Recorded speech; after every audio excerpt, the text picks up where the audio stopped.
everyone, welcome back. I know it's been a whole week without any videos or conversation with me, so I will try and catch you up as best as I can.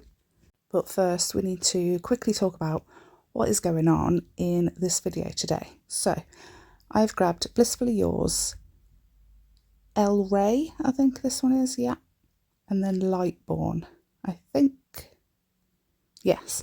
So these are, I don't actually end up using bold white. We end up using the white pro painting gel and the black pro painting gel. So I'm getting out of breath for no reason. A bit nervous to tell you all about what's happened, I think. But this is her natural nails, and we've just shaped them into almonds and used Born Pretty's extension gel to add an apex and just strengthen the whole nail, and then filed and shaped. And we're going to use the colour that is the colour that the extension gel is as the base colour, like the natural nail colour. So we found a picture that we liked on Pinterest. I think I'll try and add it up on screen somewhere in this video, so that the original artist gets credit. But there'll be a lot of switching back and forth from left hand to right hand, basically because each hand was slightly different.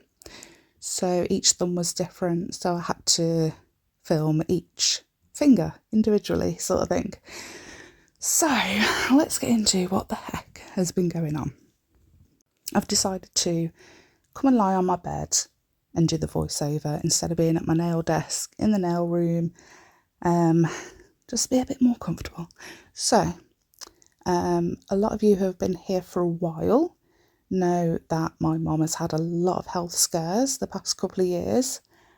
She went from being a super fit and active 60-something-year-old to all of a sudden having a bit of high blood pressure.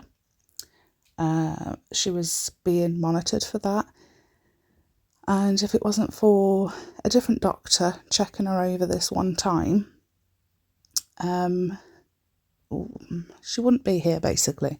So this doctor was like, I just want to send you for some checks just to make sure, because you've had this for a while now, this high blood pressure, and I just want to rule out everything. So she went for these checks, and it turned out that she has an aortic aneurysm, and she weirdly had an extra valve. So she went for this massive open heart surgery, and she was absolutely fine after. Within I say about a month after having that open heart surgery, she was active again. She was, getting out and about and doing things and cooking and cleaning and baking and visiting people. And then 6 months after the open heart surgery, they wanted to do one more piece of surgery, and they were like, it's not as invasive as the open heart, it's like a graft or something, so they've had to go,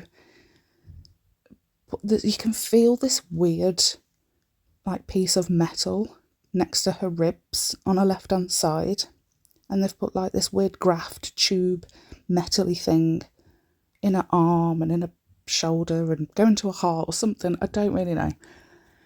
But after she had that, she was sent home, discharged from the hospital, and then about a week later we rushed her back in because she just was not right. She had a high temperature, she was dizzy all the time, and she ended up having pneumonia. So she got treated for that. She came back home, and we were checking up on her. I'd gone down the one afternoon and she had a stroke in front of me, and I'm really glad I was there, obviously. So she went to hospital and she was never admitted. So like I said, if you've been around for a while, I would have talked about this. You would have known. It was about just over 12 months ago, just over a year ago, she had the stroke and pneumonia all in one go. So, like I said, since that second lot of operation, she has struggled quite a lot. to get back on her feet and do stuff. And her left arm has been like non-existent. She couldn't use it after the graft, after the second operation. Her left arm was unusable, really painful to move, like it was just stuck to her side constantly. And so she hasn't been cooking, she hasn't been cleaning, she hasn't been baking, she hasn't been going out and about really. And I mean, she was an early bird, wake up at like 6 o'clock every morning, 5 o'clock some mornings, get all the housework done and be in town by like 7:30, 8 o'clock every morning. But since that last operation just over a year ago, she hasn't been able to do any of that. She's been really struggling. So my dad phoned me, it was on Tuesday evening. My dad rang about 6 p.m. And my mum's having another stroke. So he phones 999 and the ambulance service says there's about a 4-hour wait on an ambulance. And we were like, are you actually kidding? So it was quicker to drive her over ourselves to the hospital that she was in previously for a heart surgery, and when the ambulance took her when she had the first stroke. We thought, we'll just go there. So my brother came and picked her up. She was paralysed on her left-hand side, so she had to be carried, put in the car on the way to the one hospital that's it's about an hour drive, half an hour to an hour, depending on traffic. My brother was like, you know what, let's go to our nearest one, just so that she's got the medical team, and if they need to transfer her to the other hospital, they'll do that. So he drives to this nearest one, which is about a 25-minute drive. He runs in, grabs a nurse, runs out with a nurse, and the nurse goes and gets an ambulance immediately. They chuck her in the ambulance and blue light her through to the other hospital, where they do some scans and stuff, and there's no beds. She's stuck in the major care department, like the urgent care department of the accident and emergency section, like the resus part. And she's stuck there so she went in at like 6 o'clock at night, and she was there until midday the next day, until they could find a bed for her. They gave her all the medication she needed, is it called TPA or something it's called, for when a patient comes in having a stroke. They gave her all the medication, they sent her for some scans, but they couldn't put her on a ward for like nearly 24 hours. And I mean, the NHS is broken. They couldn't send an ambulance out to her. She was having a stroke. They were like, yeah, there's a 4-hour wait. Time is of the essence when you're having a stroke, right? And then obviously they couldn't find her a bed. They had no beds. So I know we pay in with our taxes for the NHS, but it is so broken. So broken, it's unreal. It needs sorting out, doesn't it? And I don't even know if it can be sorted out. But anyway, so she was in hospital. She finally got moved to a ward, and she was being monitored, and they were really happy with the progress, but they kept on saying her blood pressure is really, really low. I think she was in there for about 3 days. 2 days. She came home Thursday. And then Friday, so she came home Thursday evening. Friday morning, a stroke team came out to see her and did her blood pressure again. And they were like, that's really, really low. Since she's had all these operations, you cannot get, the little clippy thing for the SATs, for your SpO2 levels on the finger. Doesn't work on any of her fingers at all. She has no pulse in her right side, in her arm whatsoever. And the blood pressure cuffs just don't work on any of her arms. So we have to do a blood pressure on her leg now. So yeah, low blood pressure. And they were like, right, we need to put an urgent request through to the GP. They were thinking maybe it's her medication, but we just don't know. So I went home after the stroke team came and saw her. GP ended up ringing her doctor and said, why on earth, when she took her blood pressure, didn't the nurse call 999 straight away? So the doctor was like, right, phone an ambulance now. So my niece was there at the time. She phoned an ambulance and they were like, there's an hour wait. So I went straight down within 10 minutes and we drove her over ourselves. Well, like the nurse hospital phoned back and said it's actually quicker if you just come over. It's a 20-minute drive, just if you can. So we drove over. She was seen immediately and taken straight through to a ward. They were so thorough. They were so annoyed that the other hospital had sent her home knowing that she had the low blood pressure in their care. So they went and did so many tests. They tilted her upside down and pushed her full of fluids to get her blood pressure high enough. They did ECGs, they did x-rays, they did blood tests, and it all came back that she's got another chest infection. She has pneumonia again. And obviously that can lower your blood pressure, blah de blah. But anyway, she's on the mend, finally.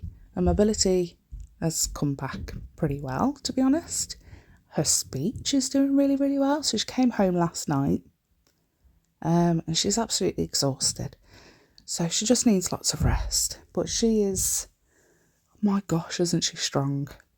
She's 69 this year, and up until the very first operation 3 years ago, she'd never had an operation in her life. She'd never had to stay in hospital.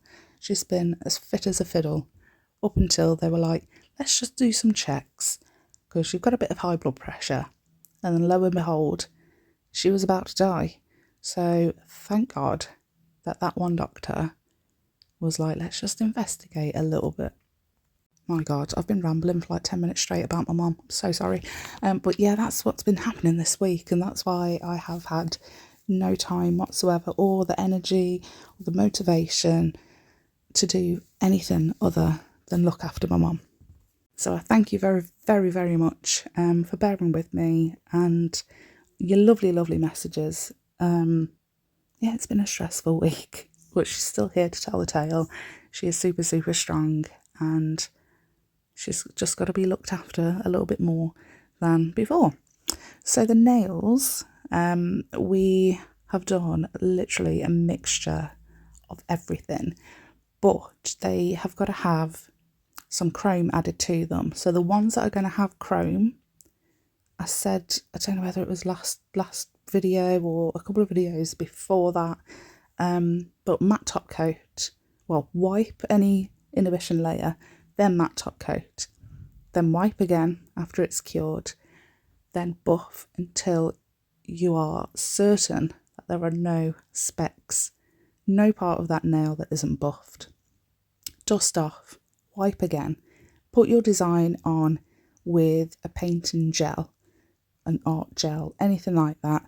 So I'm using the Pro Painting Gel from Born Pretty just to do all the little bits that I want to be gold, or all the little bits that you want to have chrome on. And then give them a full cure. Some people say half a cure. I tried that, but it doesn't go on as a chrome. It looks more like a glitter effect, which is good. But if you want a chrome, give it a full cure. And then I'm just going to dip my finger. I think I went to use one of those application brushes, but I picked up the wrong one. So I just thought, you know what, let's just use my finger, and I'll use the application sponge, the other side of it, to pull off the rest of the chrome powder. And then I use a scrubby brush just to make sure that there is nothing like around the edges of the cuticle, get it all out from there. And then I always base coat before I top coat a chrome. I think it just gives a double layer of protection more than anything. I always find that chromes and foils are usually the first thing to go on a nail with like wear and tear. So make sure you just add a double layer, base coat, or even a foil glue a foil glue gel or a top coat after, whatever, you know what I'm on about, brain's gone. Just a double layer of protection is all you need. Now the nails that we took inspiration off / recreated are matte, I think, but the lovely lady sitting at the desk, does not like matte nails. She's had them a few times. The lighter colours, they just tend to get a bit dirty, so we only really do matte if she's having dark colours. So we've glossified the crap out of these, and they are so pretty. I've been AWOL from literally every social media thing, so I need to post all the different bits and bobs over on Instagram that we've been doing, and on Facebook. And I don't use TikTok anymore, and I don't know why, but look at these, aren't they so cute? I wanted these for myself. This was the inspiration picture for me. I wanted to have these nails, but when she saw them, she loved them, so she's had them. They're so cute. Let me know what you think. You know, I always love to hear what you have to say, and I thank you again for watching. Don't forget to hit like and subscribe, and I'll see you in the next one. Bye.